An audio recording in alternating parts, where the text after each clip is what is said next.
Good evening. हम next lecture में product of four vectors कैसे करते हैं ये सीखते हैं। कभी चार वेक्टर आपको मिले तो हमने दो वेक्टर्स के लिए पढ़ा, तीन के लिए पढ़ा, अब चार वेक्टर्स कैसे करते हैं। तो प्लीज़ आपने जो तीन वेक्टर्स का प्रोडक्ट पढ़ा है डॉट या क्रॉस, ये पर्याप्त है। अगर आप ये जानते हैं तो ये आसानी से समझ जाएंगे। तो इसमें दोनों हम पहले स्केलर प्रोडक्ट सीखते हैं।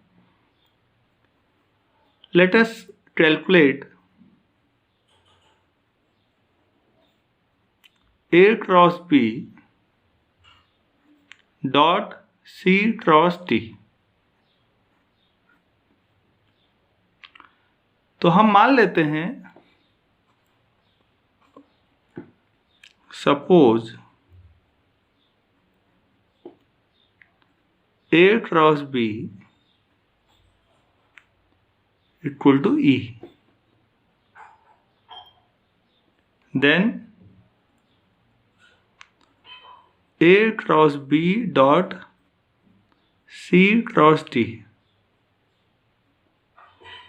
क्या हो जाएगा?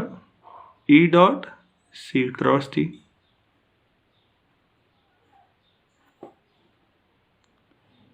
आप साइक्लिक ऑर्डर में सोचिए, ये E है, ये C है, ये D है। आपने लिखा है E dot C cross D, तो आप इसे और क्या लिख सकते हैं? C dot D cross E भी लिख सकते हैं। तो अब आप वैल्यू रख दीजिए, C डॉट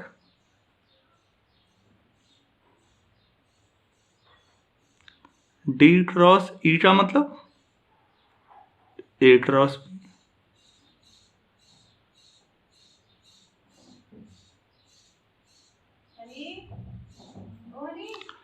कल हमने वेक्टर ट्रिपल प्रोडक्ट पढ़ा है, C dot D dot B times A minus D dot A times B।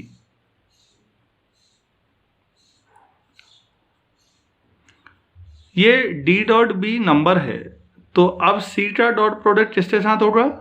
A के साथ। और यहाँ ये भी नंबर है, तो C का डॉट प्रोडक्ट किसके साथ? B के साथ। तो क्या बना? D dot B C dot A minus D dot A और C डॉट B। आप थोड़ा सा इसको देखिए, ये वैल्यू जो है स्केलर क्वांटिटी है, तो D डॉट B हो या B dot D, C dot A या A डॉट C, एक ही बात है। लेकिन अगर आप ऐसे लिखेंगे तो थोड़ा सा अल्फ़ाबेटिकल हो जाएगा। B dot D A dot C minus A dot D और B डॉट C। इसे लिखने का एक आसान तरीका डिटर्मिनेंट फॉर्म में हो सकता है, A dot C A dot D B dot C B dot D। Determinant solve करके देखिए, cross multiply this minus this, यही आएगा। तो ये आपके पास क्या आ गया? A cross B dot C cross D। चार वेक्टर का अगर डॉट प्रोडक्ट लेना हो तो कैसे करें? यहाँ पर सीखने के लिए जो थोड़ा सा था वो यहाँ पर था। आप डायरेक्ट यहाँ पर E की वैल्यू लिखेंगे, फिर वहीं पहुँच जाएंगे। आप साइक्लिक रोटेशन में इसे ऐसा लिख सकते हैं, फिर वैल्यू रख दीजिए। वेक्टर ट्रिपल प्रोडक्ट हमने पढ़ा है, उसकी मदद से आसानी से हो जाएगा। अब हम दूसरा शुरू करते हैं। इसमें मुझे नहीं लगता कोई कठिनाई होनी चाहिए। देखिए, बहुत आसान हो जाएगा। दो तरीके हैं यहाँ भी, लेफ्ट हैंड साइड और राइट हैंड साइड को देखिए। एक तरीका यह है कि डिटर्मिनेंट मेथड से पहले इसे सॉल्व करिए, फिर इसे सॉल्व करिए और डॉट प्रोडक्ट ले लीजिए। ये थोड़ा ज़्यादा लंबा है, लेकिन डॉट प्रोडक्ट वन लाइनर होते हैं। ए डॉट सी निकालना, A dot D, B dot C, B dot D निकालने के बाद 4 नंबर आएंगे, उन्हें आप इसमें रखिए, आसानी से सॉल्व हो जाएगा। इस एक्सप्रेशन को याद करने की ज़रूरत नहीं है, जब भी ज़रूरत पड़ेगी या तो डिटर्मिनेंट फॉर्म में याद रखिए, या फिर आप लेफ्ट हैंड साइड को जैसे मैंने बताया था ऐसे भी सॉल्व कर सकते हैं। सेकंड आता है वेक्टर प्रोडक्ट। 4 वेक्टर्स का वेक्टर प्रोडक्ट। अब हमें ये कैलकुलेट करना है A cross B cross C cross D.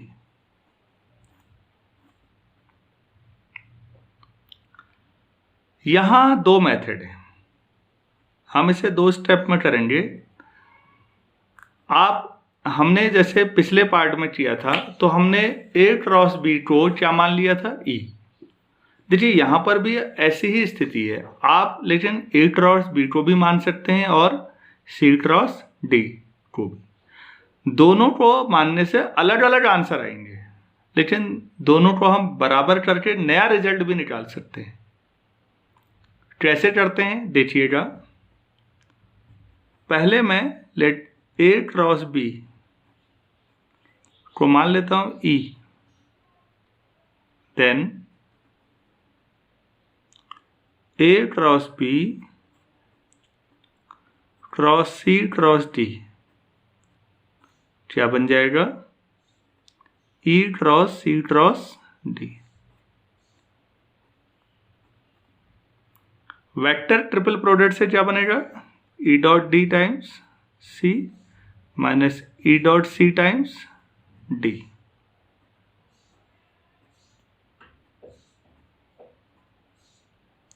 अब वैल्यू रख लेते हैं ई की जगह पर A cross B dot D C minus E dot E की जगह पर A cross B dot C D. तो आपको ये मिलेगा, मैं साइक्लिक में डी को पहले लिख रहा हूं तो ये D A B D dot A cross B C minus C A B D. ये आपके पास A cross B cross C cross D की वैल्यू है। और ये जो वेक्टर है किस प्लेन में है, जो सी और डी प्लेन है। एक ऐसा प्लेन जिसमें केवल सी वेक्टर और डी वेक्टर हों, बाकी ए और बी वहां ना हो। तो सी और डी के लीनियर कॉम्बिनेशन है, क्योंकि ये तो नंबर आए, आप इन्हें लैम्डा और म्यू समझ सकते हैं। तो ये सी और डी का लीनियर कॉम्बिनेशन, एक ऐसा प्लेन जिसमें जो सी और डी के लीनियर कॉम्बिनेशन से बनता है, उस प्लेन में ये आउटपुट आया। क्या ये क्लियर है? अब देखिए हमने इस बार क्या कर दिया है, सी क्रॉस डी को एफ मान लिया। तो फिर वही 4 वेक्टर्स का क्रॉस प्रोडक्ट दोबारा अगर हम लेते हैं तो हम इसे क्या लेंगे, A cross B cross F. क्या हम इसे minus times F cross A cross B लिख सकते हैं?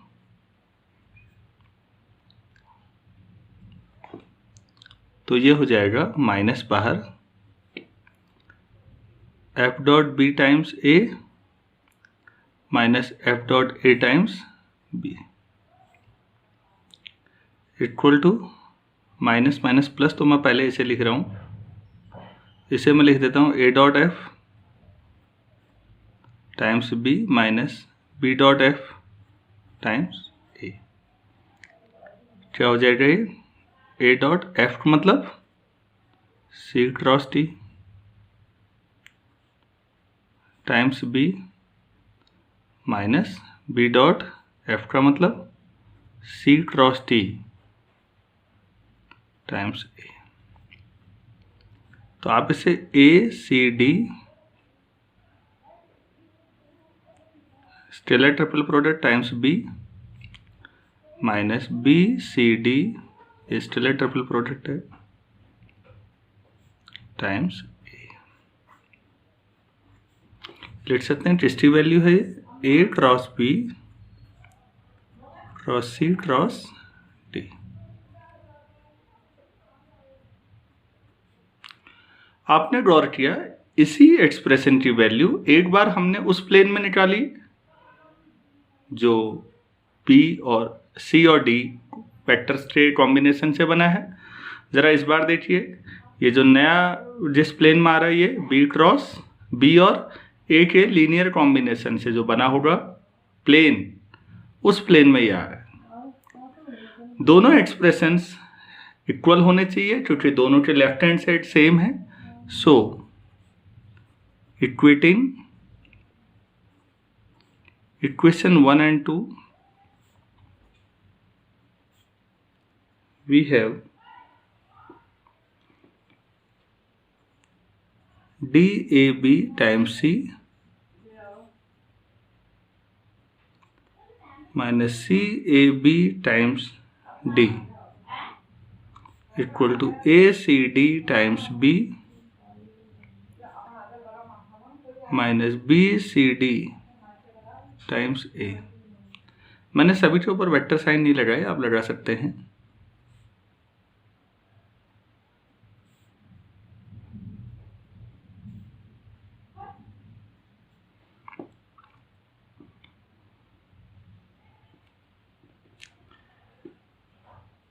इफ सी ए बी, ये क्वेश्चन हमारी यूनिवर्सिटी पूछ चुकी है एग्जाम में कई बार बीएससी के स्टूडेंट्स के लिए, तो प्लीज़ आप इसमें इसे साइक्लिक ऑर्डर में सी ए बी या ए बी सी कुछ भी लिखिए, एक ही बात है।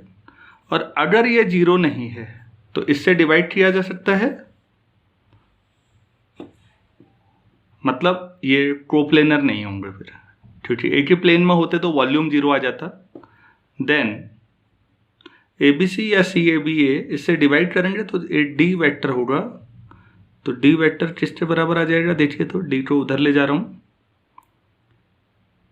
ये डी ए बी है, इसे आप ए बी डी भी लिख सकते हैं, साइक्लिक ऑर्डर सोचते रहिए।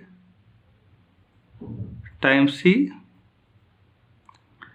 Minus A C D times B plus B C D times A upon A B C. थोड़ा सा इसको भी प्लस कर लेते हैं, इनका साइक्लिक ऑर्डर थोड़ा ए सी डी को सी ए डी कर देते हैं तो ये प्लस हो जाएगा। तो vector D can be represented as, मैं पहले ए के साथ ही को ले रहा हूँ, B C D times vector A plus C A D times B plus A B D times C upon scalar triple product A B C.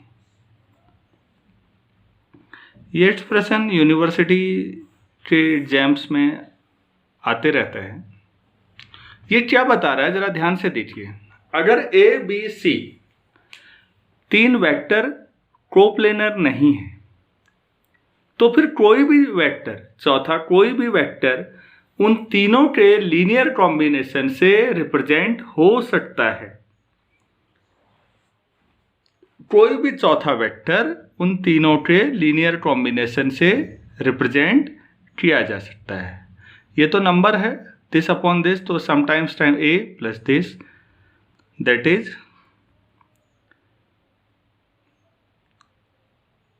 any vector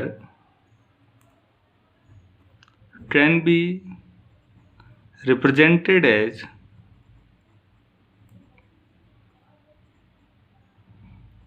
the linear combination of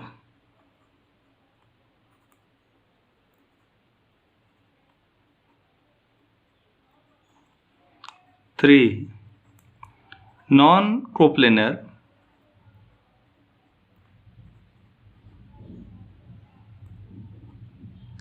vectors A B C. जो students linear algebra पढ़ चुके हैं, थोड़ा सा जानते हैं, वो ये समझ रहे होंगे कि एक वेक्टर को बाकी तीन के लीनियर कॉम्बिनेशन के तौर पर लिखा है। तो इसका मतलब कोई भी चार वेक्टर हो 3 डायमेंशनल स्पेस R3 में हमेशा लीनियरली डिपेंडेंट होंगे। जो बच्चे वेक्टर पढ़ रहे हैं उनको ये लाइन शायद ना समझ में आए, उसके लिए आप परेशान मत होइए, आप केवल ये सीख लीजिए, ये काफ़ी है। हम लोग डी को आर से भी रिप्लेस कर सकते हैं। एक या दो बार ऐसे सवाल भी आए हैं, replacing D by R in general. D एक पर्टिकुलर केस हो जा रहा है, वी जेड, तो जब आर लिखेंगे तो जहां डी है वहां आर लिख दीजिए। तो ये क्या बन जाएगा, B C R A plus C A R B plus A B R C upon A B C. कोई भी वेक्टर आर तीन non coplanar vectors A B C के लीनियर कॉम्बिनेशन के तौर पर लिखा जा सकता है। इससे ये समझ में आया। अब आप इन्हें देखिए, हम लोगों के पास एक ही जैसे क्वेश्चन दिखने में है। ए प्लस बी, बी प्लस सी, सी प्लस ए का स्केलर ट्रिपल प्रोडक्ट करते हैं तो 2 टाइम्स ए बी सी, और अगर इनके बीच प्लस साइन की जो क्या है प्रोडक्ट साइन हो तो ये A B C into A B C समझिए। आपको समझने याद करने के लिए ये दोनों एक्सप्रेशन आपको याद भी होने चाहिए, प्रूफ तो आना ही चाहिए, रिजल्ट याद भी होना चाहिए। और ये याद हो सकता है आसानी से। कैसे, जब प्लस साइन हो तो समझिए A B C plus A B C 2 बार है तो 2 टाइम्स ए बी सी, और जब मल्टीप्लिकेशन साइन हो तो समझिए A B C into A B C है, तभी वो A B C whole square आ रहा होगा। तो ये याद करने का भी तरीका है। हम लोग पहले को लेके चलते हैं लेफ्ट हैंड साइड। तो ये A plus B dot B plus C cross C plus A. हर समय लिखते हुए मैं वेक्टर साइन नहीं लिख पाऊंगा। ए प्लस बी डॉट, देखिए बी से क्रॉस प्रोडक्ट लीजिए तो B cross C plus B cross A plus, अब सी के साथ C cross C plus C cross A. C cross C 0 हो जाएगा। अब ए के साथ लीजिए तो ये A dot B cross C क्या होगा, सीधे लिख दो A B C. A dot B cross A में 2 बार ए आएगा, 0 हो जाएगा, ये तो पहले ही 0 था। और ए डॉट सी क्रॉस ए में भी 2 बार ए आ गया, वो भी 0 हो गया। आराम से समझिए आप लोग, 2 बार एक जैसा वेक्टर आएगा तो स्केलर ट्रिपल प्रोडक्ट क्या हो जाएगा, 0। अब बी के साथ सोचिए, B dot B cross C, 2 बार बी आ गया, 0। B dot B cross A 0, ये तो 0 ही था। B dot C cross A तो क्या हो जाएगा, बी सी ए। लेकिन A B C B C A cyclic order में बराबर होते हैं दोनों, 2 टाइम्स ए बी सी।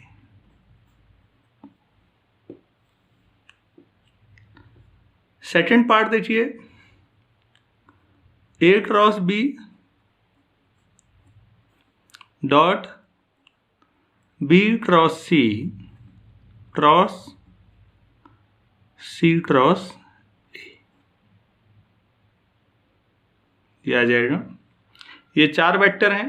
हम ऐसा करते हैं, बी क्रॉस सी को कुछ मान लेते हैं, ई मान लेते हैं या डी मान लेते हैं, कुछ भी।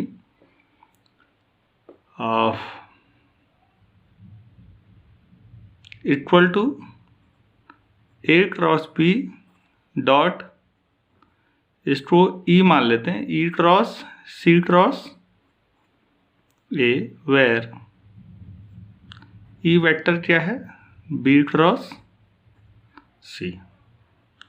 तो A cross B dot E dot A times C minus E dot C times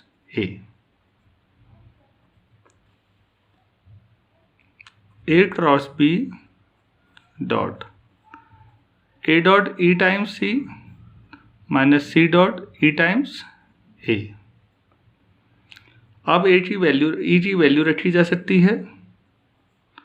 A dot ई कितना है, बी क्रॉस सी, और फिर C vector minus C dot B cross C, और फिर A vector. A cross B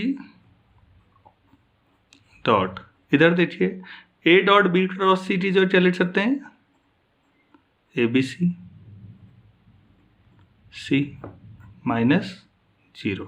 क्यों, सी dot B cross सी में 2 बार सी आया तो ये 0 हो जाएगा। अब देखिए ये तो नंबर है, तो जो डॉट प्रोडक्ट होगा ए क्रॉस बी का किसके साथ होगा, सी के साथ। तो ए बी सी और ए क्रॉस बी डॉट सी,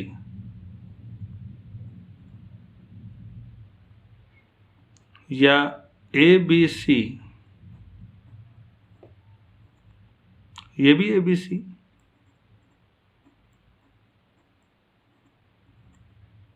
तो मल्टीप्लाई किया तो ए बी सी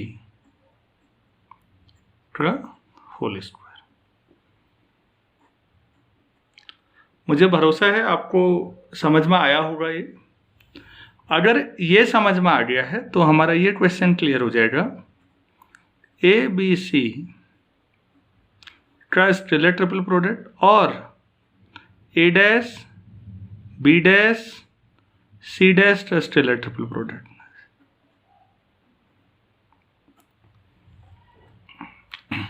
आप इसको न्यूमेरिकली तो देख ही रहे हैं, हम इसे आसानी से कर लेंगे। अगर आपको अभी ये जो किया है ये समझ में आया है तो ये हो गया समझिए, लेकिन ज्योमेट्रिकली समझिए। मेरे पास 3 वेक्टर हैं ए बी सी, मैंने उनसे वॉल्यूम, वो कोप्लेनर नहीं है, एक प्लेन में नहीं है, तो उनसे वॉल्यूम बनेगा। वॉल्यूम जो बना वो निकाला, तो वो यही तो हुआ वॉल्यूम। अब ए बी सी के रेसिप्रोकल वेक्टर निकाले तो वो A dash B dash C dash होंगे, उनसे वॉल्यूम निकालूंगा तो दोनों का प्रोडक्ट कितना आ रहा है, 1। अब आप ही बताइए, एक्स और वाई का प्रोडक्ट 1 है तो एक्स और वाई एक दूसरे के रेसिप्रोकल होंगे या नहीं। अगर ए बी सी से कोई आपका सोचिए स्ट्रक्चर बना और उसका वॉल्यूम 5 यूनिट है, तो जो रेसिप्रोकल वेक्टर है उनसे जो बनेगा उसका वॉल्यूम कितना होगा, 1/5। तो रेसिप्रोकल क्यों नाम पड़ा, बार बार जस्टिफाई हो रहा है। और हम इसे जब सॉल्यूशन करेंगे तो प्लीज आप ध्यान दीजिए, A dash B dash C dash ये निकालिए, बस हो गया। ये क्या होगा, A dash dot B dash cross C dash, यही तो आएगा। ये आप कर चुके हैं। कैसे, ए डैश इसकी जो क्या आएगा, B cross C upon A B C dot B dash क्या होगा, C cross A upon A B C cross C dash क्या होगा, A cross B upon A B C. अभी जो क्वेश्चन हमने सॉल्व किया था, क्या ये वही 3 वेक्टर का है स्केलर ट्रिपल प्रोडक्ट? तो आप सोचिए कि ये क्या आएगा, ऊपर ए बी सी का होल स्क्वायर आएगा, और नीचे कितना है, ए बी सी कितनी बार आ गया, 3 बार आ गया। तो भाई क्या बचा, 1/, ए बी सी, बस हो गया प्रूफ। क्या ये क्लियर है आपको? आप इसे मैथमेटिकली तो ठीक है, लेकिन इसको मीनिंग समझिएगा। रेसिप्रोकल वेक्टर जस्टिफाई हो जाएगा, ए बी सी 3 वेक्टर हैं, कोप्लेनर नहीं है, तो उनसे वॉल्यूम बनेगा। वो वॉल्यूम जितना भी होगा उसका जो रेसिप्रोकल वेक्टर बनेंगे उनसे बनने वाले वॉल्यूम के बारे में सोचिए, क्योंकि दोनों का प्रोडक्ट क्या आ रहा है, 1 आ रहा है। आपको खुद ही रेसिप्रोकल वेक्टर अच्छी तरह से समझ में आ जाएंगे। आज इतना ही करते हैं। Thank you.